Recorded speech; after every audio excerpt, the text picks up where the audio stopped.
உங்கள் favourite TV ஷோக்களை இனி miss பண்ண தேவையில்லை. ZEE5 இல் முற்றிலும் இலவசமாக காணுங்கள். இங்கேயும் எப்பொழுதும். Yes doctor. டாக்டர் பரணி, அது எப்படி உங்களால இது அப்ராட் இன்ஃப்ளூயன்ஸான்னு சந்தேகப்பட முடிஞ்சது? நான் வெறும் மெடிசன் படிக்கிறதோட நிறுத்திக்கல, பிராக்டிஸும் பண்றேன். அதே நேரம் உலகம் முழுக்க என்னென்ன எண்டமிக் எபிடமிக்லாம் அவுட் பிரேக் ஆகுதுன்னு வாசிச்சு தெரிஞ்சுதான் வச்சிருக்கேன். Wow, excellent. இந்த அப்ராட் இன்ஃப்ளூயன்ஸாவுக்கு என்ன மருந்துன்னு கூட எனக்கு தெரியும். பட் இருந்தாலும் யுஎஸ்ல இருக்கிற என்னோட ப்ரொஃபசர் கிட்ட கன்சல்ட் பண்ணிட்டு தான் நான் முடிவெடுத்தேன் டாக்டர். பிரில்லியன்ட். நீங்க எம்எஸ்ஆ படிச்சிருக்கீங்க? ஆஹா, நோ டாக்டர். நான் யூஜி தான் பண்ணிருக்கேன், MBBS. No no no no. இவ்வளவு புத்திசாலி டாக்டர்ஸ் எல்லாம் வெறும் MBBS ஓட நிறுத்தவே கூடாது. கண்டிப்பா நீங்க MS பண்ணியே ஆகணும்.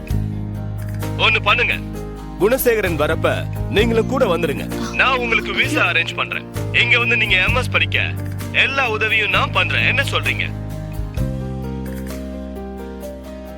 சார், MS படிக்கணும்னு ஆசைதான்.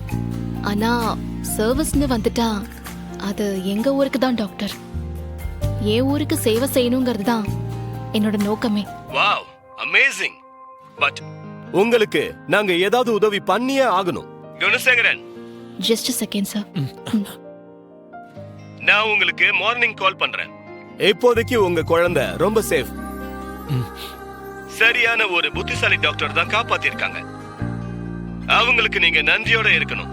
Good night. Okay doctor. ரொம்ப தேங்க்யூ டாக்டர். ரொம்ப தேங்க்ஸ் டாக்டர். எங்க குழந்தைய மரணத்துல இருந்து மீட்டு கொடுத்திருக்கீங்க. It's all right. தெரியாம உங்களை பத்தி தப்பா பேசிட்டோம், மன்னிச்சிருங்க டாக்டர். இதுக்கு ரொம்ப முக்கியமான காரணம் உங்க டிரைவர். சரியான நேரத்துல வண்டியை மிதிச்சு மதுரைக்கு காரை ஓட்டி இருக்கலன்னா குழந்தையை காப்பாத்திருக்க சான்ஸே இல்லைங்க. ZEE5 ஆப்பை டவுன்லோட் செய்து அனைத்து எபிசோடுகளையும் இலவசமாக பாருங்க.